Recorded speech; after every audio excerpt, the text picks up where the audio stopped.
Muchas gracias por venir, de verdad, soy Juan Luis Sánchez y, bueno, sentir el calor aquí con vosotros me hace agradeceros todavía más que estéis haciendo el esfuerzo, de verdad, gracias. Muchas gracias, gracias también a la gente que intenta refugiarse por las sombras de por ahí, de verdad es un placer ver la plaza llena. Vamos a hacer un podcast, vamos a hacer un tema al día, lo vamos a hacer con vosotras y con vosotros, que habéis estado aquí. Mira, por allí también hay gente, qué barbaridad. Hola, ¿qué tal? Vamos a hacer el podcast que hacemos cada día en eldiario.es, un tema al día, que tratamos de explicar en ese formato diario en 15, 20 minutos, decimos que son 15, pero muchas veces nos acercamos a los 20, un tema de actualidad. Muchas veces es una historia muy sencilla que nos hace sentir algo, otras veces es un asunto muy complejo de geopolítica, muchas veces, algunas veces más de las que nos gustaría, es el trantrán de la política que nos lleva arrastrando ya durante unos años a intentar entender y reentender y reexplicar muchas veces lo mismo, pero hace falta porque el ruido ensordece. Así que hoy vamos a hacer eso, lo que pasa es que hoy, claro, es en directo y vamos a hacerlo diferente, vamos a intentar contar no solo una historia, sino muchas. Y cuento con vosotras y con vosotros. No os voy a sacar cartelitos de aplaudir ni nada de eso, pero en momentos donde os sentáis cómodos aplaudiendo, bienvenido sea. Si queréis abuchear a alguien, oye, pues no, por favor. Y a partir de ahí vamos haciendo cosas, ¿vale? Bien, bien. Esto es el ensayo general del aplauso, ¿no? Me parece bien. Vamos a hacer una cosa, lo primero, vamos a hacer una cosa que hacemos todas las mañanas, o todas las tardes, o todas las noches cuando escuchéis el podcast. Suena una voz desde casi el primer día de un tema al día, suena una voz que quiero que hoy suene también, que le conocéis desde el primer día y es una voz breve en el podcast, pero que también tiene su sitio y que suena justo después de que yo diga una cosa antes de empezar. Me siento un poco Manuel Carrasco ahora. Hola, soy Juanjo. ¿Sabes qué ocurre con tu dinero mientras está en el banco? En Triodos Bank solo financian proyectos sociales, culturales y medioambientales. Te contamos más al final del episodio. Juanjo Renquel.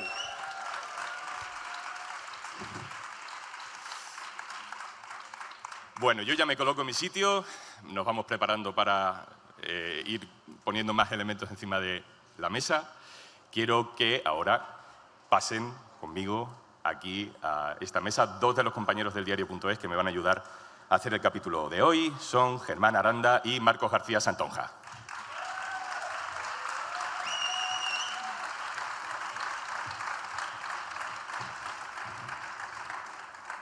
Nos han dejado a nosotros también de spray, ¿vale? Si queréis. Falta una cosa que tengo que decir para meter luego, editando, que sabéis que los podcasts se editan a posteriori, no todos son en directo, el nuestro no lo es, le dedicamos mucha hora a la edición posterior para que quede lo más condensado posible, y hay una frase que tengo que decir para meter al final. Y antes de marcharnos, dicha queda, ¿vale? Ya veréis que cuando publiquemos el podcast, pues no va a sonar ahora. Va a sonar al final, justo antes de la otra mención publicitaria de Juanjo. Y creo que con esto ya lo tenemos. Creo que con esto podemos empezar. Estamos en un festival, pero hay cosas de las que hay que hablar si estamos en un festival del diario.es. No son las cosas más alegres y festivas, pero sí son las más importantes. Hoy hemos elegido uno de esos temas. Esperemos que, aunque no sea divertido, sí sea estimulante y sea un viaje que os apetezca hacer con nosotros. Vamos a empezar.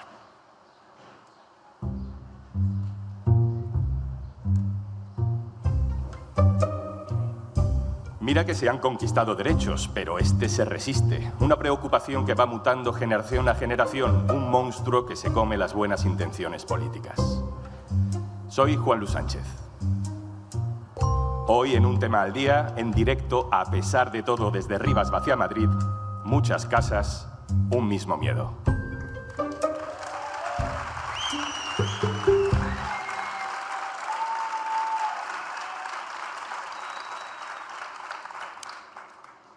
Hay una señora que tiene historia. Se llama Mari Carmen. Yo no me voy, o sea, es algo que tengo clarísimo. Yo no me voy, porque tengo derecho a una vivienda y son 71 años los que va a hacer que yo viva aquí.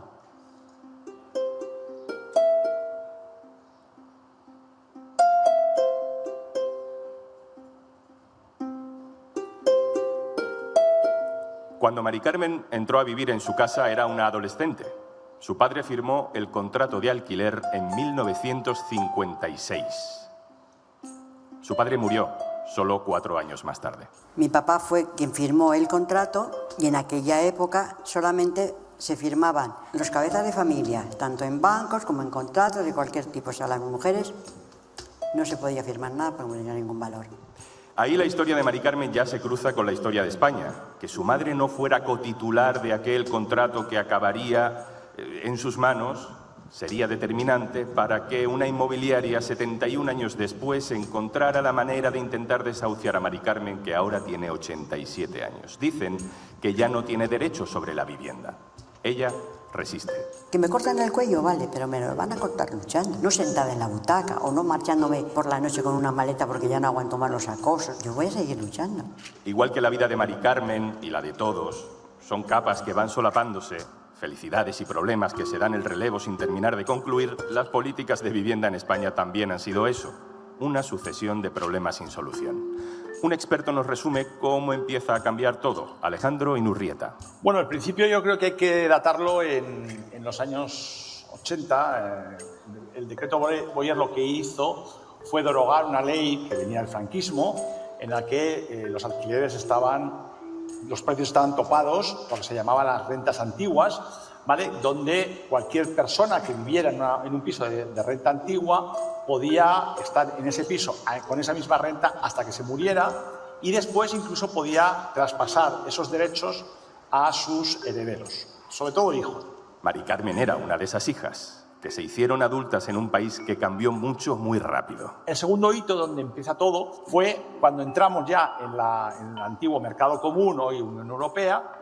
Al abrirse las fronteras, más o menos la libre circulación de capitales, hubo una avalancha de dinero europeo, internacional, de inversión extranjera, que se dedicó a comprar gran parte o una parte importante de inmuebles en España, sobre todo inmuebles de vacacionales, en Mallorca, Baleares, Canarias, la Costa del Sol, etc. Y todo eso provocó un boom inmobiliario, el primer gran boom inmobiliario en España, sobre todo dedicado al mercado de compra. Esa burbuja engorda mientras Mari Carmen y su madre van envejeciendo en casa.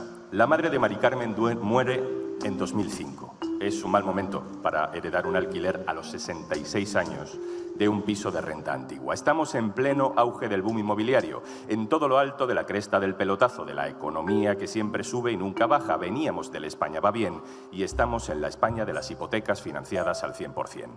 Casi nadie ponía problemas a todo aquello, o eso parecía en los grandes medios. Las fuerzas malignas que intentan adaptar.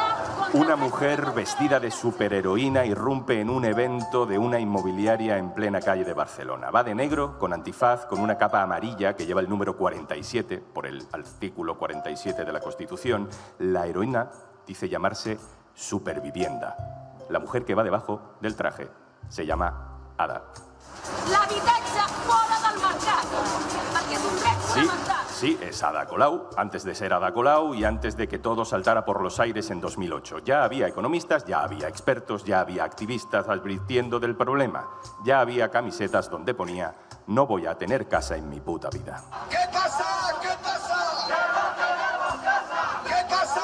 ¿Qué pasa? Son manifestaciones de 2005, 2006, 2007. Quiero que escuchemos lo que decían unos jóvenes en aquellas manifestaciones. Antes del boom, antes de la crisis.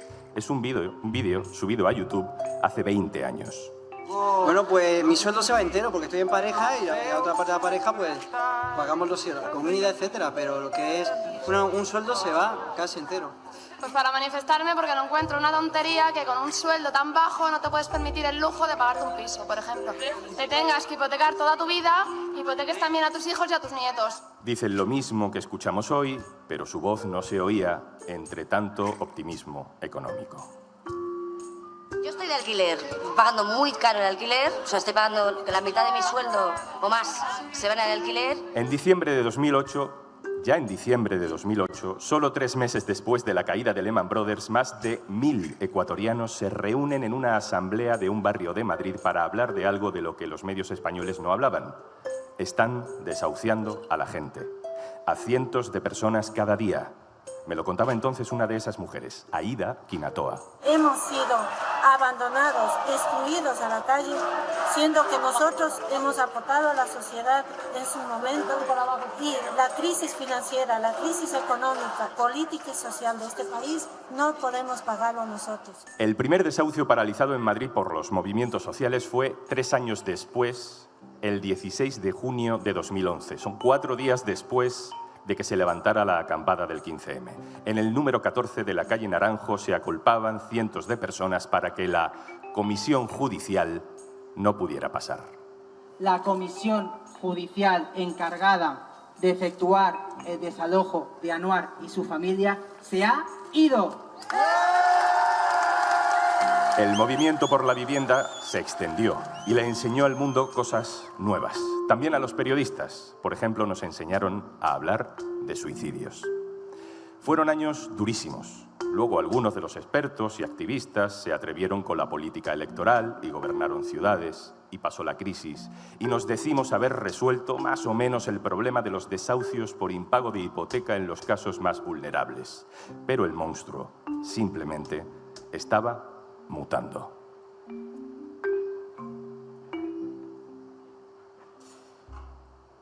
Ya estamos en 2018. Volvamos a Mari Carmen. Una gran inmobiliaria compra su edificio. Me subían un 300% de la renta y ni les contesté, porque sentí como una tomadura de pelo, porque yo previamente les había dicho que mi pensión eran 1.400 euros en aquella época. Y usted me está diciendo que me sube usted el alquiler un 300%. Eso es reírse de las personas. Pero no solo hablamos de gente mayor y vulnerable, hablamos de gente joven y no tan vulnerable, que muchos años después dicen algo parecido a lo que decían aquellas manifestaciones de 2006. Pues me llamo Elena, tengo 24 años, los alquileres están tan altos que con un sueldo básico que es con lo que empezamos ahora mismo a trabajar es que no nos da ni para cubrir la mitad de lo que necesitamos para vivir. Pues personalmente cada año en junio implica un infierno personal de búsqueda de pisos en Idealista y de completa locura inmobiliaria. Te ofrecían un piso de 3 habitaciones que en realidad tenía 2 habitaciones y un pequeño despacho de medio metro cuadrado que te ofrecían como una tercera habitación de vivienda. Soy Enrique Asti, tengo 64 años y estoy jubilado. A mí, afortunadamente, ya soy un boomer y me afecta poco, pero a mis hijos les afecta de pleno. O sea, es que afecta a todos, porque al final tú tienes que financiar a tus hijos para que ellos puedan. O sea, al final es un ciclo infernal. Todos estamos afectados, incluso los que tenemos la suerte de tener ya una vivienda, ¿no? Después de la pandemia, la economía va bien, los datos de empleo son mejores que nunca, pero parece que nada es suficiente. La izquierda promete, pero no revierte la situación. ¿Por qué? Una cosa que no he dicho del experto en vivienda de antes.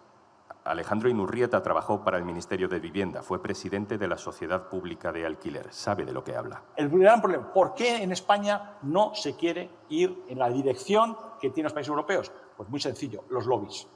Yo creo que aquí, y yo lo he vivido cuando estaba en vivienda, aquí hay unos lobbies de construcción, unos lobbies inmobiliarios fortísimos, fortísimos. Y ahora más con los grandes fondos, los megafondos como BlackRock o Fidere o toda esta playa de fondos, eso es el gran problema. Si nosotros quisiéramos tener, por ejemplo, el modelo de Viena, tendríamos que construir en los próximos años 7 millones de unidades de vivienda pública. Eso haría bajar el precio en torno a un 30%. Y eso es lo que no quiere. Lo que no se quiere es bajar, porque la rentabilidad que tienen las viviendas en España hoy es tremenda. Por eso viene tanto flujo de dinero extranjero, por eso se están además derivando todo ese flujo de capital extranjero hacia el mercado turístico, vivienda turística, vivienda de temporada, y se está abandonando claramente el alquiler regular, el alquiler normal, ¿no? Y ese es el gran problema, los grandes lobbies en España.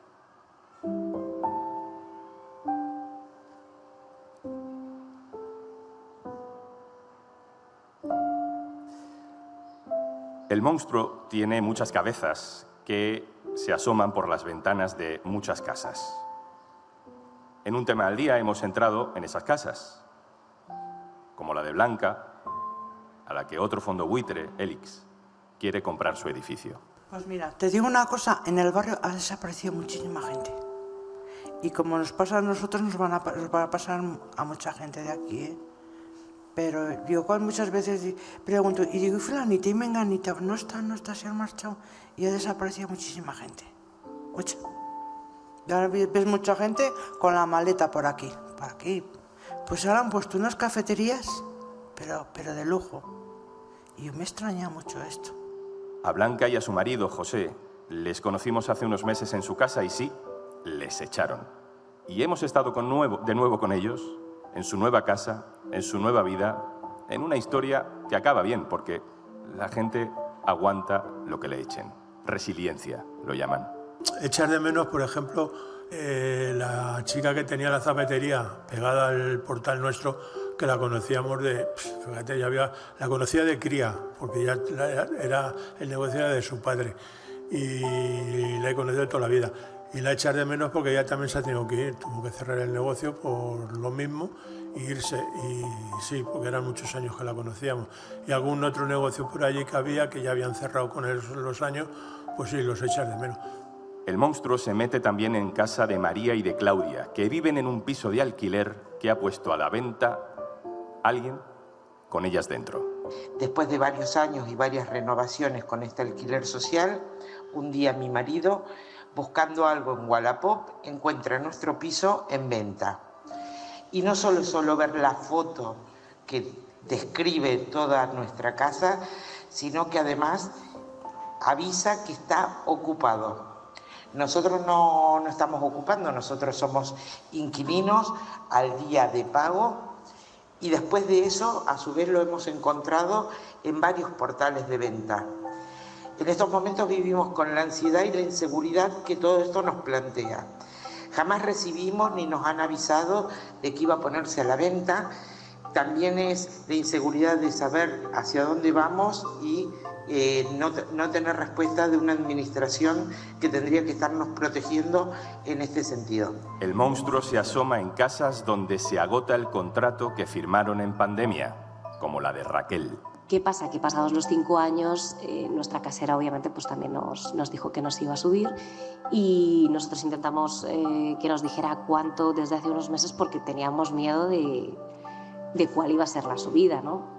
El monstruo se le aparece con maletas a vecinos y vecinas como Patricia. Nos están echando, a los propios del barrio nos están echando. ¿Por qué? Porque les interesa más que paguen más. Si no es que los propios vecinos, porque claro, como nadie lo regula, pues se aprovechan. ¿Cómo se hace? ¿Cómo lo hacemos? Lo único que digo es, ¿dónde está el Estado que regula esto? ¿Dónde está? El monstruo no se asoma por la ventana de Joaquín, porque Joaquín no tiene casa. Un hogar, de momento en la situación que estoy es imposible. Hombre, a mí me gustaría encontrar algo para vivir yo solo, y te piden, no sé, como una fianza, ¿no?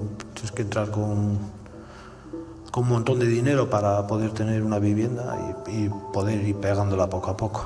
La única alternativa que tengo es compartir habitación con otra gente. En este podcast hemos acompañado a una cartera de las que reparten los paquetes que compramos por internet, de las que cuando llevan toda una vida en un barrio se dan cuenta de lo que pasa. Lo que pasa es que la gente del barrio está luchando, ¿eh? Sí. Tú mira, pues según está la vivienda, la gente joven que no puede independizarse porque no hay pisos de alquiler, y encima la gente que los tiene los usa para eso, ¿sabes? Para alquiler turístico, pues hombre, está mal, porque al final el barrio, ¿sabes? Deja de ser un barrio. Es una zona, pues eso, de gente que va y viene, gente que va y viene.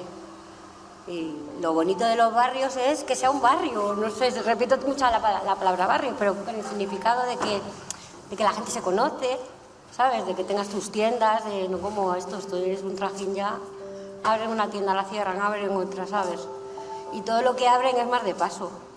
Son tiendas, pues eso, con souvenir y con, ¿sabes? Pues para eso, para el turismo. Todo el mundo se enfrenta al monstruo. Y hay gente que lucha contra el monstruo colectivamente, con iniciativas que construyen nuevos espacios, con apoyo municipal, como aquí en Rivas Vacia Madrid. Hemos hablado con Mati, de La Corrala. Hola, soy Mati, de La Corrala, un proyecto de cohousing senior que forma parte del proyecto Cohabita de Rivas Vacia Madrid. Pertenezco a este colectivo que empezamos a trabajar en el 2000 17 con la idea de intentar hacer un proyecto de viviendas colaborativas, pues tratando de buscar ese futuro que no fuera la alternativa que tenemos habitualmente, sino algo que tuviéramos una vejez activa y que siguiéramos manteniendo lazos de amistad o cuando menos de conocimiento. Todos hemos formado un grupo suficiente y necesario para cuidarnos durante el tiempo que estemos activos y estemos bien, y cuando no sea así conseguiremos servicios que nos ayudarán a mantener esa intención de vida activa sin necesidad de acudir a ninguna residencia, y todo ello gestionado, autogestionado por nosotros. Mientras tanto, en otro punto de Madrid, Mari Carmen, 87 años, espera en una casa resistiendo a un desahucio que se ha aplazado varias veces. Hay nueva fecha para el monstruo, septiembre. Me gustaría que viniese mucha gente para defender los derechos que tenemos a una vivienda. Entonces yo pido a toda la gente que venga para que luchemos en grupo, porque todos, no solamente yo, todos los que están en el mismo problema, consigamos ganar.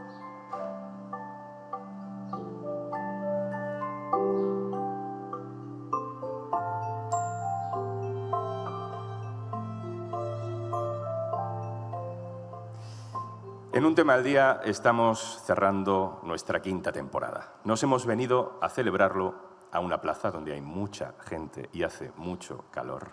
Gente a la que no olvidaremos nunca porque han resistido este calor, pero sobre todo porque han venido a defender al periodismo independiente, a la libertad de expresión en un festival de las ideas y de la cultura del diario.es que casi no nos dejan celebrar. Desde la Plaza de la Constitución, la del artículo 47 de Rivas hacia Madrid. Muchas gracias por venir.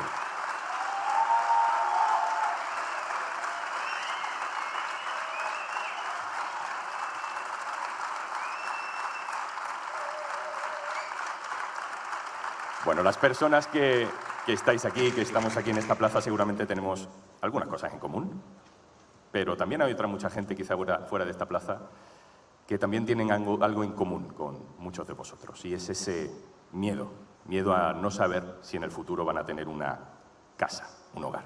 Hoy estamos conociendo historias relacionadas con ese miedo. Para eso saludo también a otros dos compañeros del diario.es. Germán Aranda, hola, ¿qué tal? Hola, Juanlu, ¿qué tal? Germán Aranda es periodista especializado en vivienda en el diario.es. De hecho, acaba de lanzar un boletín que os recomiendo que os suscribáis, que se llama Una casa para vivir. Y también saludo a otro nombre que os sonará a los más fieles del podcast, Marcos García Santonja, productor de Un Tema al Día. Hola, ¿qué tal, Marcos? Hola, Juanlu, ¿qué tal? Muy buenas. Vamos a empezar. Aplauso para los dos. Vamos a hacer zoom, vamos a ir a un sitio concreto con Germán primero, si te parece. ¿A dónde nos llevas? Porque podríamos ir a muchos sitios. ¿Dónde nos llevas tú? Pues Juanlu, nos bajamos en la parada de metro de La Peseta, en Madrid, en el barrio de Carabanchel, y allí nos encontramos unos bloques aparentemente nuevos, con unas piscinas que prometen un lujo que no es tal. De hecho, luego nos cuentan que en esas piscinas caben 24 personas y la mayoría de vecinos no llegan a bañarse porque está llena, o sea que prácticamente es un parche para cobrar más dinero a los vecinos. Son los bloques que hoy en día son de Brookfield, que se los compró a Blackstone y que en su día fueron de la Comunidad de Madrid. Lo que contrasta con las piscinas y con esa felicidad, esos griteríos, risas y chapoteo, son los carteles que nos encontramos y las historias que nos encontramos. Carteles que dicen Brookfield, no nos vamos, o casas para vivir, 5.300 familias en riesgo de expulsión. Ahí hay un problema. Cuéntanos alguna historia que explique cuál es el problema de fondo, por qué están esas pancartas en los balcones. Nos lo va a contar Cristina. Hola, me llamo Cristina y vine a vivir aquí en el año 2011. Y empecé a pagar 300 y pico euros, casi 400. Vivía sola y sigo viviendo sola. Yo soy técnico especialista 3 en un colegio público de educación especial. Como Cristina hay decenas de familias, la mayoría muy humildes, que han vivido dentro del edificio todas las fases de la crisis inmobiliaria, desde que eran públicos hasta que después los vendió Ana Botella a Blackstone. Y he visto la evolución desbocada en el precio a lo largo del tiempo. En el 2013 nos siguieron aguantando 3 años más. Lo siguieron conservando como si fuera de la empresa municipal de la vivienda, y en el 2019 fue en el último contrato, que eran 7 años, y ahí hubo la gran subida. Me subieron a 700 euros y luego me lo iban subiendo poco a poco. Imaginaos con esos precios, un sueldo de poco más de 1.000 euros, la reacción es la que habríamos tenido cualquiera de nosotros. Pánico. Pánico a saber cómo podía pagarlo. De hecho, vivo al día. Trabajo en educación y si ahora se ponen a hacer huelga, no voy a poder hacerla. No por nada, sino ni porque no crea, es que vivo al día. ¿Y cómo afecta la vivienda a la salud mental? Pues de esta manera que nos va a contar. Pues me siento muy mal, me siento deprimida, me siento sola. Es que no tengo ya ni palabras, me siento fatal. Con el cortisol por las nubes, nerviosa. Teóricamente tendría que estar yendo al psiquiatra, cosa que no puedo pagar si quiero un particular.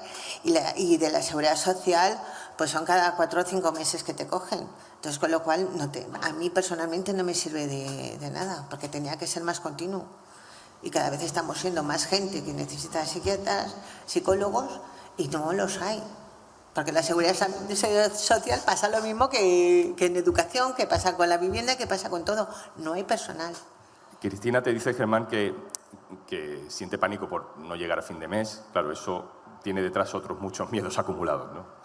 Sí, está el miedo a las subidas del alquiler, que también está afrontando ahora, pero luego hay otro miedo que recorre todos esos bloques, que es el miedo al futuro, hasta cuándo van a poder estar viviendo esas casas que quieren vender.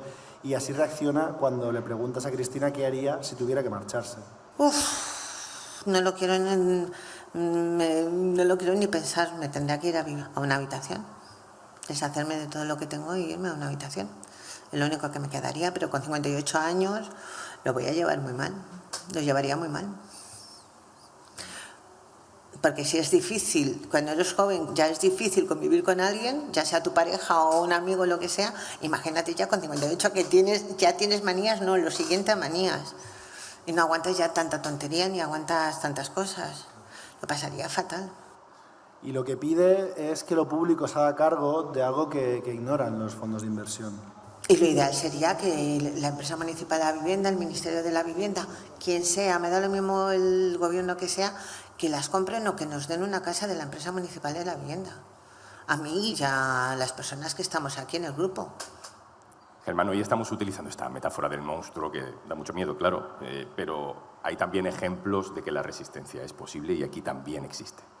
Sí, todas las familias de los bloques de Blackstone con las que hemos hablado, pues les recorre este miedo por el cuerpo, ¿no? Lo ves visible, lo ves que les persigue, pero hay otra cosa que también les recorre a todas que tiene un poco más de luz y es la fuerza, la vitalidad de estar unidas y luchar. Al final es lo que les mantiene un poco en pie y con algo de alegría incluso y de esperanza.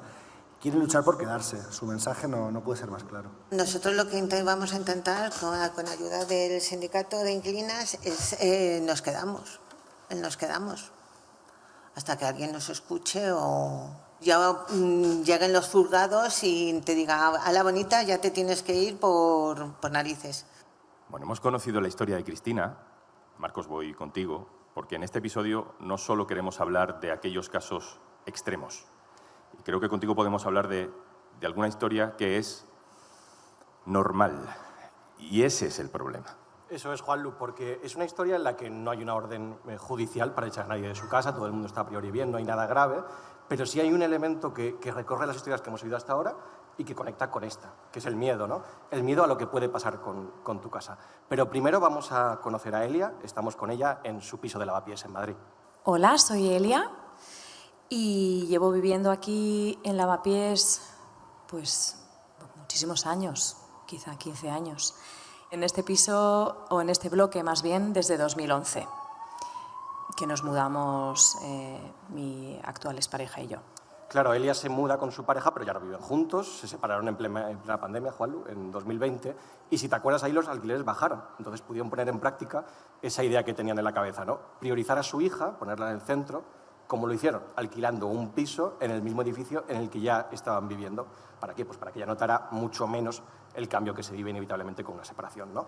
Y hasta hoy, creo que ella nos puede contar muy bien lo que implicó su decisión y de qué manera esto nos atraviesa a todos.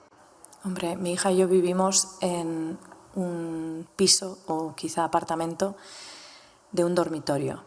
Ahí vivimos las dos. Si tienes más de un hijo, eso se complica, por supuesto. Y además, ya te digo que el precio de la vivienda fue asequible por las circunstancias, pero en este momento creo que separarse es un lujo. Es un lujo que no todo el mundo puede permitirse. Yo misma seguramente no me lo podría permitir en este momento. Y claro, mi separación pues fue amistosa y tengo mucha suerte con el padre de mi hija. Pero hay situaciones muy límite y muy difíciles que se tienen que sostener por una imposibilidad económica de acceso a la vivienda. No soy una persona que está en riesgo de desahucio, ni muchísimo menos, ni hablo desde ahí, pero sí una persona, pues como todas, preocupada por el bienestar de su hija, y pues eso era lo que nosotros poníamos como elemento principal, su bienestar. Entonces considerábamos que vivir cerca y eso, que no se alterara su cotidiano, era fundamental para su desarrollo. Marcos, esto es interesante, ahí lo sabemos, ¿no? Esos contratos que se firman durante la pandemia, que unos años después son para los caseros demasiado bajos porque entonces el precio era más bajo. El contexto desde ese contrato ha cambiado mucho. Sí, aunque Juanlu, de momento es que esto también le ha salido bien a ella, porque le han subido el precio del alquiler, pero se lo han subido poquito, sigue en esa casa, ¿no? Pero es que precisamente esa ausencia de gravedad y que al mismo tiempo haya tanta incertidumbre, pues es que cuenta muchas cosas de lo que nos está pasando. Bueno, al llevar 5 años en este piso, pues evidentemente cumplía el plazo y los precios del 2020 no son los precios de ahora. Entonces, pues la inquietud era muy fuerte de no poder asumir en absoluto, ni siquiera vivir en este piso de un solo dormitorio. Entonces fueron unos momentos en los que incluso intenté ver la posibilidad de cómo estaba el mercado de compra entre medias de la cooperativa y esto. Imposible. Y bueno, miré precios cerca de donde yo trabajo, que trabajo en Entrevías. Me sorprendió que también ahí los precios son bastante desorbitados. Entonces, bueno, pues fueron momentos de muchísima inquietud, muchísima incertidumbre, de no saber realmente cómo nos íbamos a organizar.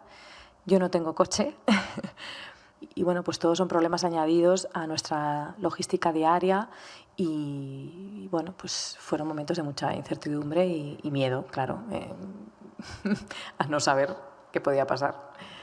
Me estoy acordando de Mari Carmen como ejemplo de la gente que vivió de renta antigua, que antes se les percibía como gente que, fíjate qué cara, ¿no? Vivir de renta antigua, y eso ha dejado de pasar porque hay una solidaridad con gente que es víctima del mismo monstruo, ¿no? Y aquí puede pasar igual, podemos decir, bueno, a ver, separarse y tener que mudarse de barrio, pues bienvenido al mundo, no es la primera vez que ocurre, no es para tanto, ¿no? Claro, a mí esto me parece muy interesante porque es que además venimos de escuchar a Cristina, que vive en un bloque que lo ha comprado un fondo de inversión, que tiene miedo de que le echen de su casa, pero es que lo curioso es que hay sensaciones que no son muy distintas a las que nos está contando Elia, ¿no? Ese miedo a lo que se ha construido se venga abajo es transversal en todas estas historias. Y le preguntamos a Elia, a Juanlu, ¿cómo habría cambiado su vida, la de ella y la de su hija, si se hubieran tenido que marchar? Hubiera cambiado completamente. Pues me hubiera tenido que ir, por supuesto. Quizá como adultas nuestro arraigo pues tiene, bueno, somos más flexibles en ese sentido, pero bueno, nuestras hijas tienen también unas dinámicas con las amigas, simplemente con ir caminando a la escuela, que me parece algo también pues básico, en la medida de las posibilidades. Pues habría, sí, o sea, creo que para ella hubiera sido pues un desarraigo importante. Marcos, terminamos. ¿Con qué te quedas de la historia de Elia? Me quedo de momento con una frase, Juanlu, que se ha quedado grabada de lo que nos cuenta, que a todos, más allá de nuestro contexto particular, en lo que tiene que ver con lo que estamos hablando, con la vivienda, nos amenaza permanentemente una espada de Damocles. Sí, hay una espada de Damocles clara, que además está prácticamente en cualquier momento. Entonces, siempre se encuentra una ante esa situación de en qué momento y con cuánta antelación voy a tener que decidir, o voy a tener que decidir, me voy a ver forzada a cambiar mi modo de vida y mi modelo de vida. Es realmente esa sensación, la sensación de tener una espada de Damocles permanente. A mí, Juanlu, es una historia que me emocionó desde el principio porque, bueno, creo que no es fácil poner a los hijos, a las hijas en el centro cuando todo lo que te rodea es tan complicado, cuando casi te invita a lo contrario, ¿no? Porque creo que habla de ella, pero habla de mucho más, ¿no? Habla de todos nosotros y de lo que está pasando en muchos barrios de Madrid y, claro, no solo de Madrid, de toda España. Digamos que para defender también una vida de barrio y que esos barrios se defiendan, necesitas habitarlos y habitarlos durante un tiempo. Entonces sí que considero que, bueno, que hay que establecer cierto arraigo en el lugar donde estás y vincularte a él, porque si no también nos convertimos en franquicias, ¿no? Que podemos estar en cualquier sitio, porque en el fondo además en cualquier lado vamos a encontrar lo mismo. Y nosotros somos personas que no queremos eso. Nosotros queremos establecernos en un lugar, defender ese lugar y sus comercios y sus servicios, ¿no? Y creo que eso también es importante cuando hablamos de vivienda. Que las personas no seamos franquicias. Vaya frase. Marcos García Santonja, gracias por esta historia. Gracias a ti, Juanlu. Germán Aranda, muchas gracias por esta historia también. Gracias a vosotros.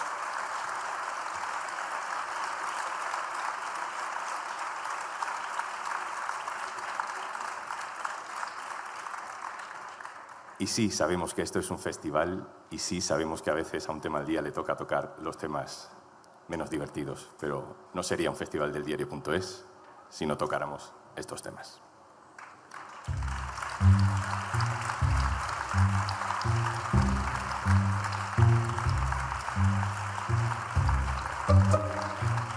Esto es Un Tema al Día, el podcast del diario.es. Si te gusta lo que hacemos, necesitamos tu apoyo. Hazte socio, hazte socia en el diario.es/un socio al día. El capítulo de hoy ha sido posible con el trabajo también de compañeros como David Noriega, Lourdes Barragán, Guillermo Martínez, también con la colaboración de todo el equipo de marketing y de eventos del diario.es y de la gente que está rociando a la gente que nos ve en la plaza con un poquito de agua para darle fresco con 35 grados a la sombra. La realización del sonido ha sido de Lucho Branca de Yes We Cast, también por supuesto con el trabajo habitual del equipo de Un Tema al Día. Marcos García Santonja, Lucía Martín, Carmen Ibáñez, Pedro Nogales y Zaskun Pérez. Yo soy Juanlu Sánchez. Gracias a las personas que en los momentos más críticos de su vida hablaron con periodistas del diario.es. Gracias, Rivas, por creer en el periodismo a pesar de todo. Que viva Rivas, que viva el periodismo, gracias por todo. Mañana, otro tema.